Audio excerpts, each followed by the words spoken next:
We have Israel. There's, I think, a motion in the parliament to dissolve the Knesset. Big pressure on Netanyahu there. There's also Iran. The phone call that Trump and Netanyahu had, N12 Israeli media, they reported this quote from Donald Trump. "I want you to end the war," he reportedly said.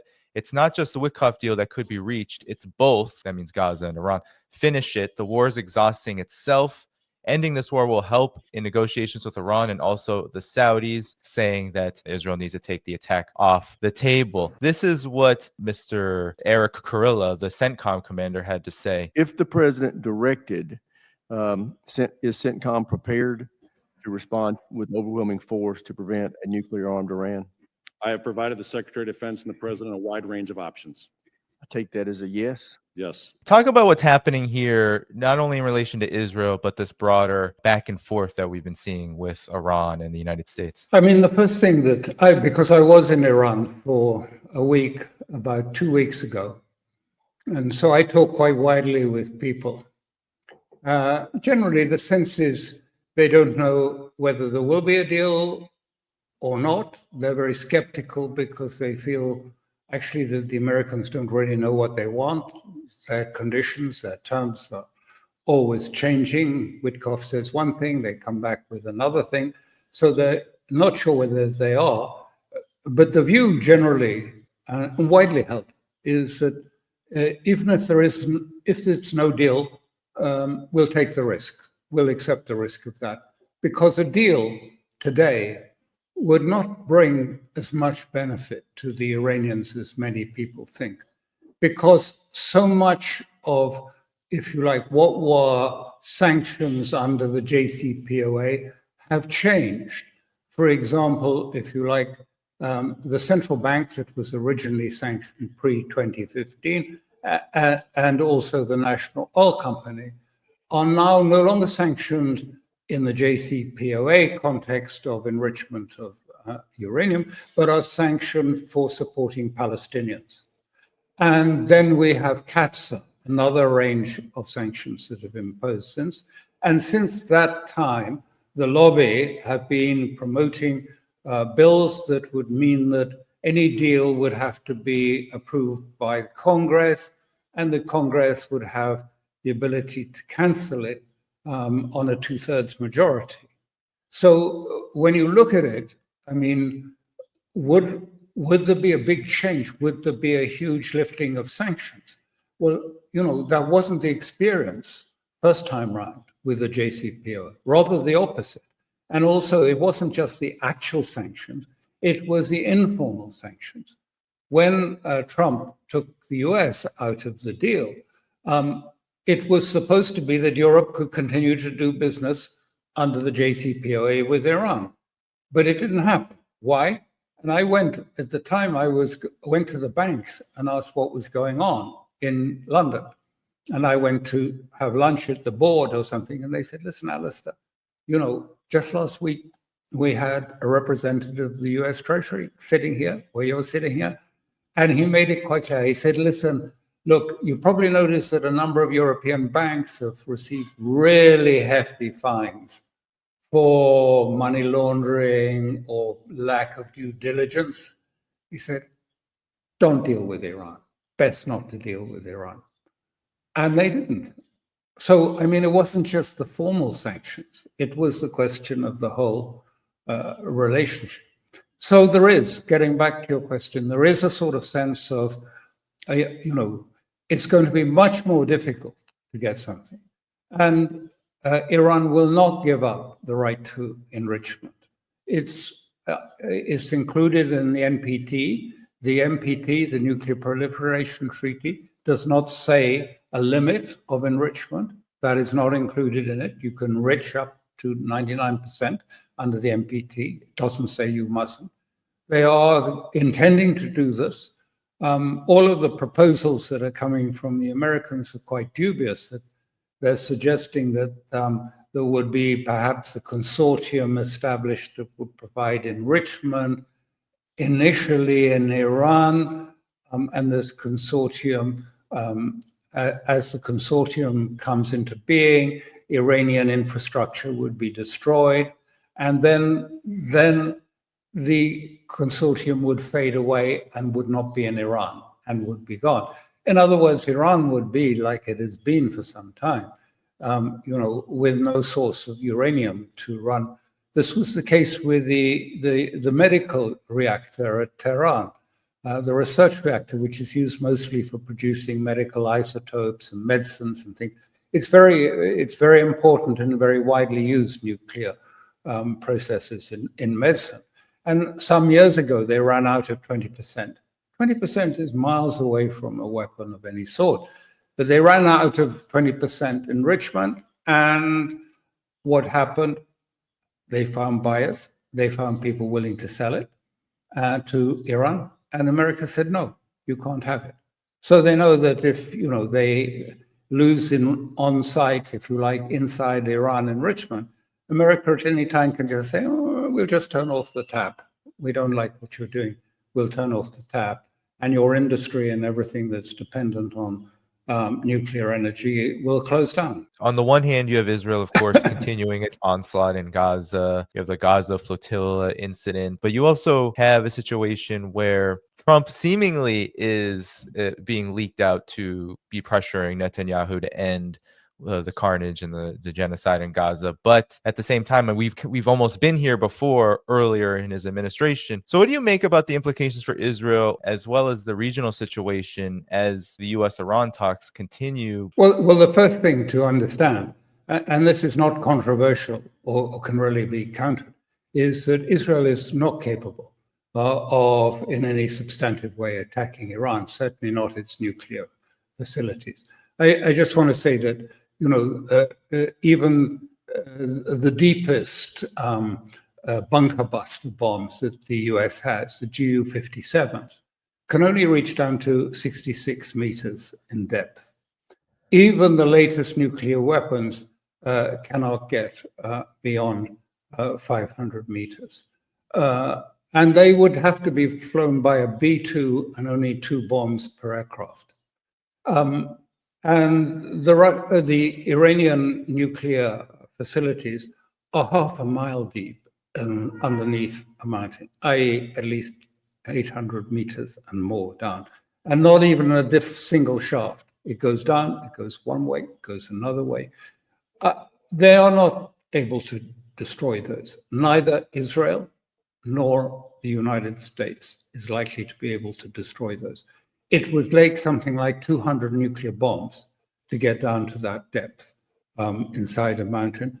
All the centrifuges are mounted on earthquake-resistant, absorbent chassis so that they can even tolerate large explosions taking place, or I can't remember what level on the Richter scale, but a high level of, if you like, earthquakes there. So they can't do that.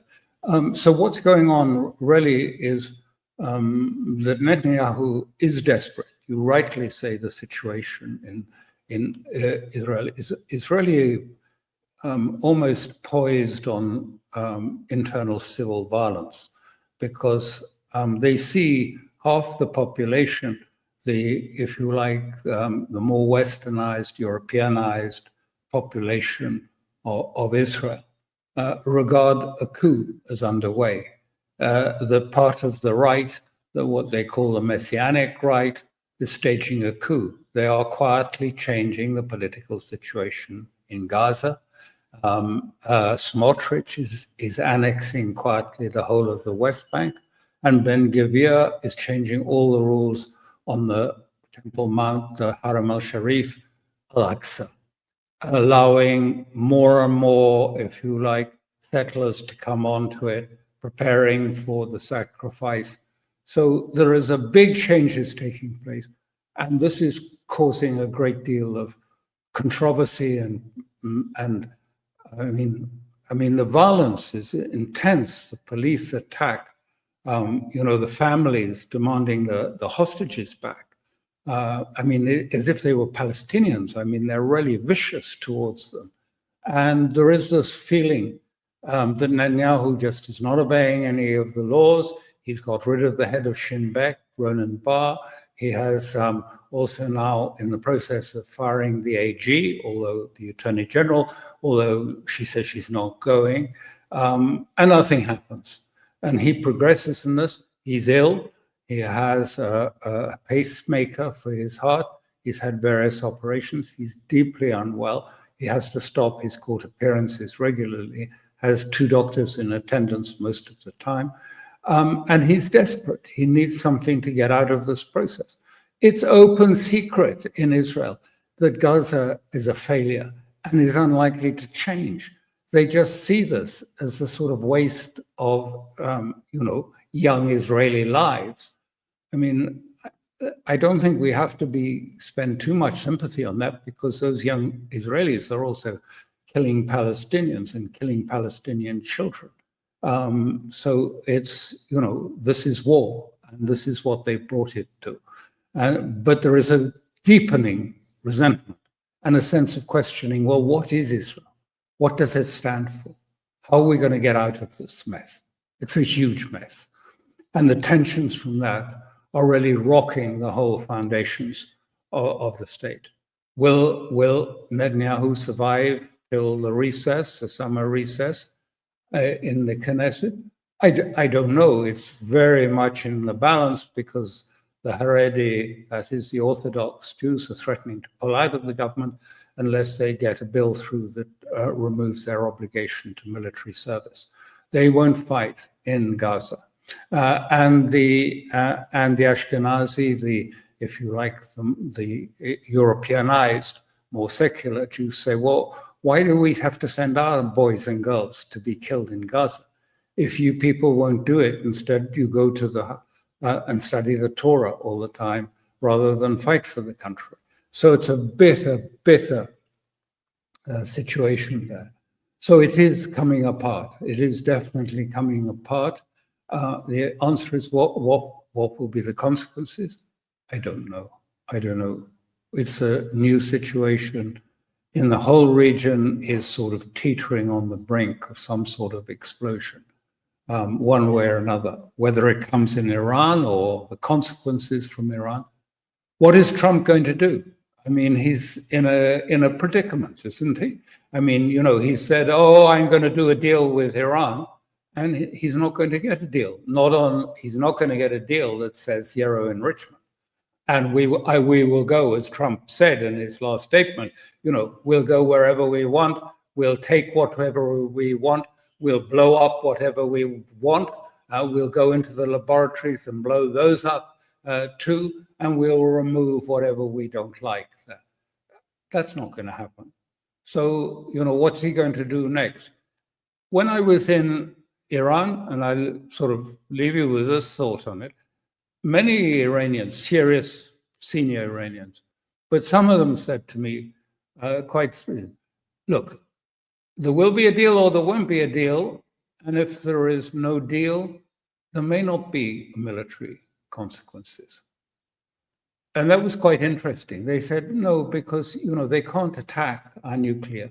Look at the changes we've done in our missile program, the air defenses, which we had, last year, and have been upgraded and augmented during this period. No, they can't, because also they know what will happen. And then suddenly into this equation, we have this new fact of Iran saying that they have acquired, not just recently, but over time, they've acquired a huge trove of intelligence on Israel's nuclear program in full detail. So they know where they say, I can't tell you if it's true, but they say they know all of the Israeli nuclear sites, their secret sites. And I suspect that perhaps, Netanyahu and maybe some of the senior commanders in Israel are having to have they're wringing their hands and wondering what we're going to do, because, we could risk complete obliteration if Iran really has the sort of intelligence on us. Israel right now also is bombing Yemen. I believe they just bombed the Hodeidah port. What a lot of people wonder about, given how Israel's behaving, of course, the U.S. is seemingly just total support. What do you see happening in all of these various points? You have Israel, a genocidal war in Gaza, Yemen, of course, continuing to take a stand for Gaza and Israel contending with that. And then this question of Iran, and also Israel is expanding into Syria. It seems like a big mess. Could you just summarize what you feel like is the overall trajectory here? Yes. Well, very briefly, in Gaza, you know that Hamas released this American-Israeli hostage and understood from the American side that that would result in supplies being provided to Gaza, relief coming into Gaza. It didn't happen. Then there was an agreement and a proposal. It was negotiated some time ago for release of hostages and end to war. The Americans backed down on that. And they've opted to take Netanyahu's position on this and said, no, it'll just be a temporary ceasefire. No, it won't be permanent. It won't be an end to war as you want, and we'll have to renegotiate all the other aspects of it. Meanwhile, the Palestinians there are being pushed further and further into a tiny borderline enclosure from which no doubt they will be driven out of Gaza and onto some other location. In other words, ethnically cleansed. When you look at Russia, well, I've already said to you, where are the signs? Why do we not see any signs? Why isn't there a resumption of direct flights? Why isn't there some sort of incremental process towards a normalization of relations with Russia? Why do we see the same thing happening with China? The times come together, and then suddenly, after agreement is done, America puts new restrictions on tech products. And China says, okay, well, you won't get our raw earths. All of these things are not progressing. All of these things are coming to, at the moment, unless there's a big change, a bad end.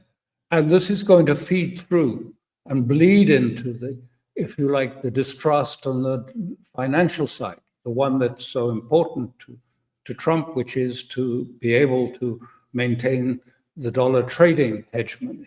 He said that innumerable times. Yes, we want to do this, but we don't want to lose the primacy of the dollar in this period. And so I think, well, where is this all leading? It's leading to probably an erosion of this project. And it's urgent because the financial situation, it will not just be kept at bay for long. As I said, every auction of American debt is fraught with some uncertainty, and everyone understands something must be done. But if interest rates start going up, then the stock market is going to start going down, and then there'll be squeals. Many, painful squeals coming out of holders of people with pensions and others in America saying, look, this isn't, what's going on? And now, of course, we have Los Angeles. So, I mean, it's is he able to take it forward? This is the big question. This is the big question that I have been, asking. Is he really? Does he have the power? I mean, we've heard all of these, the blustering and the threats at Russians. But really, does he have the political base? Does he have the political weight actually to say something and mean it and do it and convince Putin and Xi and the Iranians that he does have the ability to change the paradigm? I think the word here is confidence. There is a huge erosion of confidence, especially in U.S. leadership, for whatever that is and however it is defined. It's declining by the day.